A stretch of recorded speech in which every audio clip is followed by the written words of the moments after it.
안녕하세요. 꼬꼬미 파파 강 목사입니다. 오늘은 10월 29일 맥체인 성경 읽기 해설을 하겠습니다. 오늘 말씀의 주제는 유일한 소망입니다.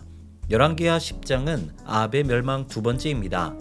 아합의 아들 요람과 그의 사위 아하시야 그리고 아합의 아내 이세벨을 죽인 예후는 아합에게 속한 모든 자들을 죽입니다. 또한 사마리아에 온 아하시야의 형제 42명도 죽입니다. 그리고 바알을 위하여 대회를 열어 거기에 모인 모든 자들도 죽입니다. 하나님의 말씀대로 일을 한 예후에게 하나님은 복을 허락하십니다. 하지만 그런 예후 또한 온전하지 않았습니다. 그 역시 여호와의 율법을 온전히 지키지 않았고 여로보암의 죄를 떠나지 않았습니다. 호세아 2장은 소망의 하나님입니다. 하나님은 이스라엘과의 완전한 단절을 말씀하셨지만 곧이어 소망을 약속하십니다.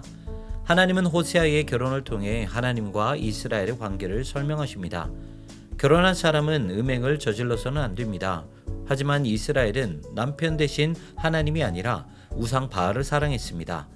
하지만 하나님은 이스라엘을 다시 아내로 맞이하시겠다고 말합니다. 다시 말해 이스라엘을 끝까지 붙드시겠다는 것입니다. 이처럼 소망은 하나님께로부터 시작되는 것입니다. 디모데후서 1장은 복음과 고난입니다. 바울은 그리스도의 복음을 위해 선포자와 사도와 교사로 세우심을 입었다고 고백합니다.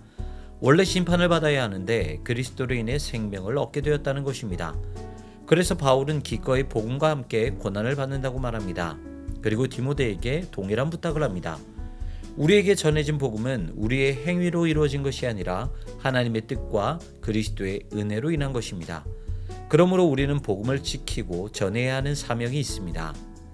시편 119편 97절부터 120절까지는 주의 말씀입니다. 주의 말씀은 인생의 등과 빛입니다. 말씀 속에는 우리의 무력함과 비참함도 있습니다. 하지만 하나님의 사랑과 긍휼도 있습니다. 그래서 우리는 말씀을 읽을 때마다 소망을 발견하고 힘을 얻습니다. 주의 말씀은 우리가 가는 길의 등과 빛입니다. 그래서 말씀의 즐거움을 맛본 자들은 두 가지 마음을 품지 않고 주의 말씀만 사랑합니다. 그리고 그 말씀만 붙잡습니다. 주님은 우리의 소망이십니다. 우리가 흔들릴 때 힘과 위로가 되어주시고 우리가 범죄할 때 사랑과 긍휼로 안아주십니다. 그래서 비록 우리가 하나님 앞에 죄를 지었다 하더라도 우리는 하나님께로 돌아갈 수밖에 없는 것입니다. 주저앉고 싶을 때마다 하나님을 기억하십시오.